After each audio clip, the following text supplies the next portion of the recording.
Straight? Well, come then, we'll show him your red head. Michel Ney was born on January 10th, 1769 in Saint-Louis, France, which at the time was part of the Lorraine province of France, and today is part of Saarland in modern Germany. Ney's father was a cooper, but also a veteran of the 7 Years' War, which made the Saarland a frontier to that conflict. Growing up in a prominently French town in a German-populated region was hard for the Neys.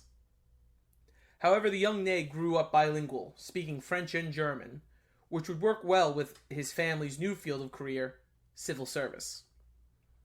Ney ended up becoming a civil clerk in Saint-Louis and later increasing his scope to include forges and mines. But this was not a lifestyle Ney wanted. It was boring and not adventurous. In 1787, Ney enlisted in Colonel General Hussar Regiment, which was absolutely a change of pace for the now 18-year-old Ney. But the young man had ambition, and sadly, being the son of a cooper, it made it almost impossible for him to move higher than a non-commissioned officer. But that will change. In 1789, the French Revolution would begin. This would start with the slow progress away from aristocracy control and the introduction of meritocracy. Ney would remain in the Revolutionary Army, serving in the Army of the North against the Duke of Brunswick, which was one of the most active fronts of the War of the First Coalition. In 1792, Ney would serve at the Battle of Valmy, the battle that would change the course of the war, more favorably towards the French, but also it would earn Ney his first promotion to a commissioned officer. He would continue to serve in the Army of the North until a new army was formed in 1794, known as the Army of Sambre and Meuse. This army's job was to defend the Franco-Germanic border and also strike against the Rhine River forces. While serving in this army, Ney would rise to the rank of brigadier general, commanding cavalry in the army. His job, to fight and harass coalition forces. He would also, while in this command, be captured and later exchanged for an Austrian general. Following the army seizing Mannheim, Ney would be promoted to general of the division in March of 1799. For the remainder of his time in Germany, he would serve in the military command and even as ambassador in Switzerland. Ney will be part of the first 14 men given the title of Marshal of the Empire, May 19, 1804. The empire itself will only be declared the day before. Napoleon's respect much of Ney, specifically his bravery, considering his willingness to lead from the front of the line and his record of wounds. Ney would in 1805 be appointed commander in the Grand Armée's 6th Corps at the beginning of the now War of the Third Coalition. He would win a victory early in the war at the Battle of Elchin, and then continue a campaign through northern Italy to disrupt the forces of the Holy Roman Empire, strategically taking advantage off of the rest of the Grand Armée that was racing to Vienna. Ney would take the Austrian province of Tyrol, pushing out the Austrians while the Battle of Austerlitz occurred hundreds of miles away, which will bring an end to the War of the Third Coalition. He would then enter his prime when the War of the Fourth Coalition hit in October of 1806. The Prussian Queen Louisa had set off the war by pressuring King Frederick William III to independently declare war on France. However, the Prussians did not anticipate one thing, that being speed. Napoleon was able to move his army in only a few weeks through use of the corps system. He had his forces move like snakes down the various roads of the German states. Ney would lead troops at the Battle of Jena-Ostrach, where the Queen and King of Prussia were both forced to flee when the Prussian forces became overwhelmed. As winter began to set in, Ney took Erfurt in Thuringia, and then later he would take the Saxon capital of Magdeburg, where he would begin to prepare his corps to rest for the winter. Now Berlin had already fallen, but the Prussian armies in the field had not yet capitulated and were attempting to link up with the Russian army from the east. The Russian Field Marshal Bennigsen had decided to rally the Russian forces near Eloa in East Prussia.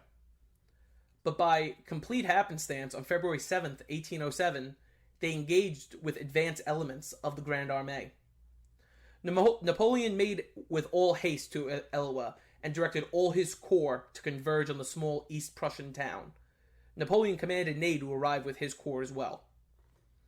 For 2 days, the French and Russians fought tooth and nail over the town, Napoleon ordering a mass cavalry charge by Joachim Murat, and even committing the Old Guard to combat to fill in the gaps, just as it was discovered Prussian troops were now entering the battle.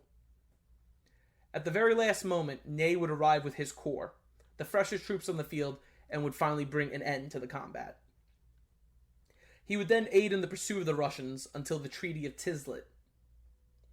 He would then, like many other top marshals, be sent to Spain from 1808 to 1811 to take on the original Anglo-Portuguese threat that would soon become a full Iberian threat when Spain sided with the British and Portuguese.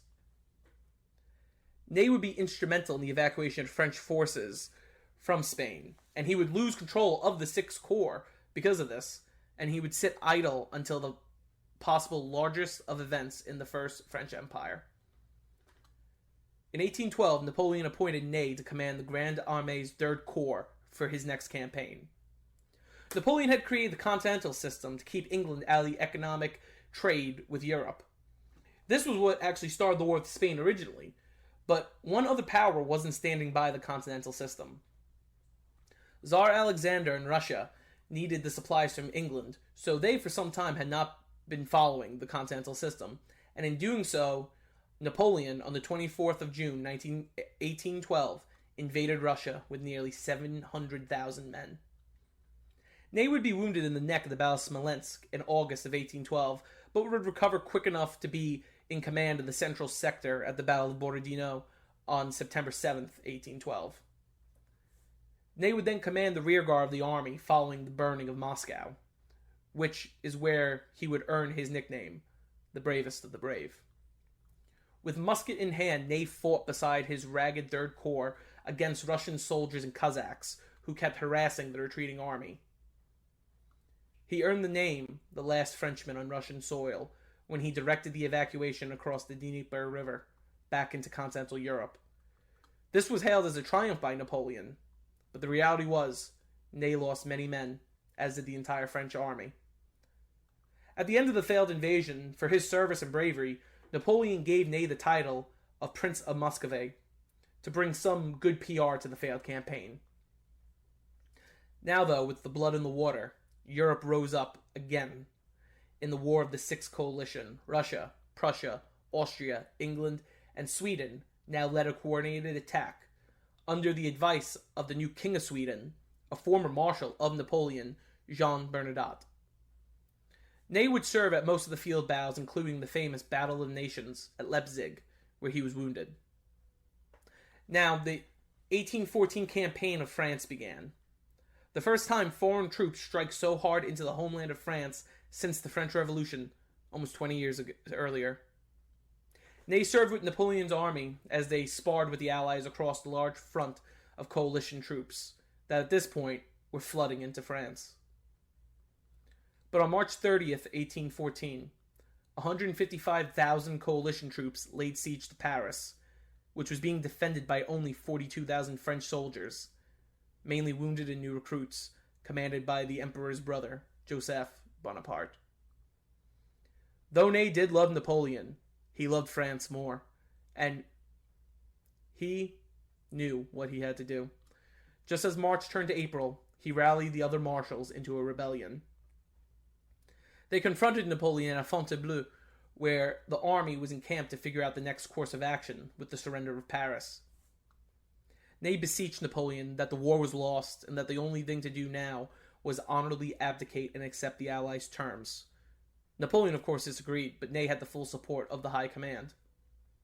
Napoleon shouted at Ney, "The army will obey me," to which Ney calmly responded, "The army will obey their chiefs." Finally seeing the facts, Napoleon abdicated his throne and accepted his exile to the Isle of Elba. Ney, however, as being the leader of the Marshals' rebellion, was not punished by the Bourbons' restoration. In fact, he was inducted into the peers of France and maintained his position in the army. But peace would not last. On March 1st, 1815, Napoleon returned from exile on Elba with a force of 1,000 men. Ney, though, with his love for the emperor, wanted peace first. He went before King Louis XVIII and offered to lead the troops to find and recapture Napoleon, and that he would, in quote, bring him back to Paris in an iron cage. On March 14, 1815, with 6,000 men, Ney confronted Napoleon, who had claimed every unit that tried to stop him before. Napoleon walked into the no man's land between each force and offered to sacrifice himself, if that's what it took, for France to be at peace. The men then abandoned the king and sided with Napoleon, all the soldiers, including Ney, that Napoleon would say, "I shall receive you as I did after the Battle of Muscovy," Borodino. That's just a different name, stating he wanted his bravest of the brave back. Ney would follow Napoleon back to Paris and help in the removal of the monarchy and re-establishment of the empire. But quickly, the powers of Europe reacted. Entrenched in the Dutch lowlands, modern-day Belgium, were two allied armies. The Prussian army, at 123,000 men headquartered out of Namur, commanded by the 17-year-old Marshal Gebhard von Blücher. Then, the Anglo-Allied army, numbering at 107,000 men, which at the start of the campaign was headquartered out of Brussels, and was commanded by Arthur Wellesley, the Duke of Wellington. Napoleon was able to muster a force of over 126,000 men, which he formed into the new Army of the North, placing Ney in command of the left wing of the army. Napoleon's plan was to strike into Belgium, use his numbers to crush Blücher, then attack Wellington separately, before the rest of Europe was able to mobilize against him. And also, if defeating England and Prussia in one assault, he may be able to bring the rest of Europe to the negotiation table. Napoleon and the Army of the North slammed into Belgium, defeating the Prussians at Gilly, and then on June 16th, Napoleon defeated Blücher at Ligny, routing the entire Prussian army. But on the same day, Ney, with the left wing, engaged with Wellington's rear guard near Cadabras.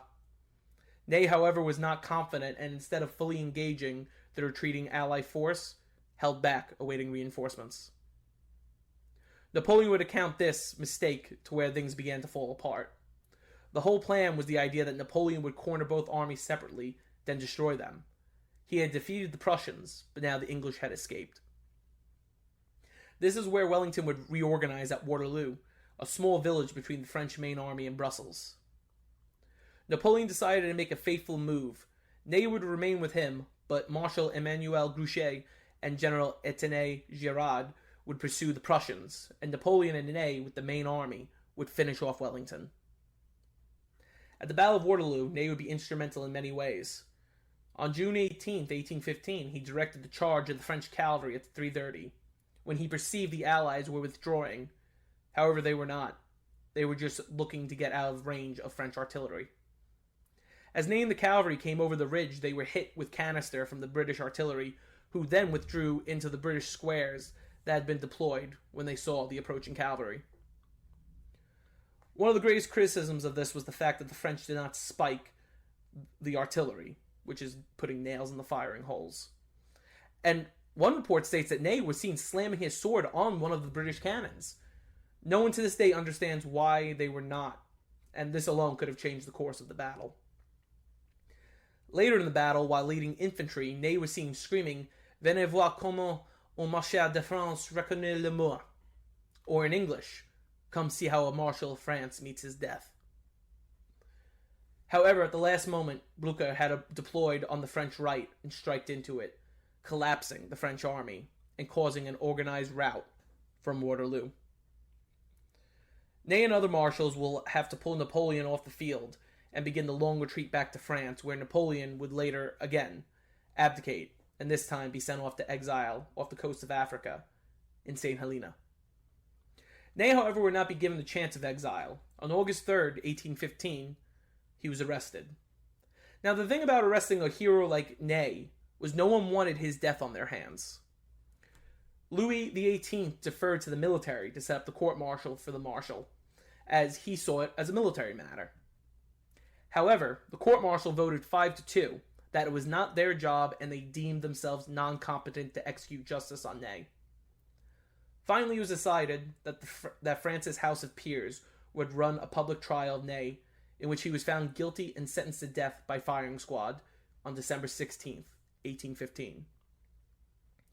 The next day, on December 17th, he was marched to the Luxembourg Gardens in Paris, and he was offered a blindfold. He denied it and began to speak to the soldiers. "Soldiers, when I give the command to fire, fire straight at my heart. Wait for the order. It will be my last to you. I protest against my condemnation. I have fought 100 battles for France, and not one against her. Soldiers, fire." Ney would die on sight and be buried at Père Lachaise Cemetery in Paris. Michel Ney's execution divided the French public. It was clear he was being used as an example to make the other French marshals fear and beg forgiveness, and most of them were exonerated. There was rumors that he had escaped and moved to South Carolina in the United States, but these were never confirmed, and he still to this day rests in Père Lachaise Cemetery in Paris. Michel Ney was a man of simple beginnings who rose through the meritocracy of the French Revolution. He became a hero and beloved friend of an emperor, and loyal one as well. Only whatever he saw as right, and did what he believed was right. And at the end, he would be executed as an example for a fat king. Thanks for joining us today, friends. This is a new series I am starting about Napoleon's marshals, and who better to start with than the bravest of the brave. Thanks for watching. If you enjoyed the content or are new to the channel, please subscribe. And if you're returning to the channel, please like, share, and comment, and we will see you in the next one.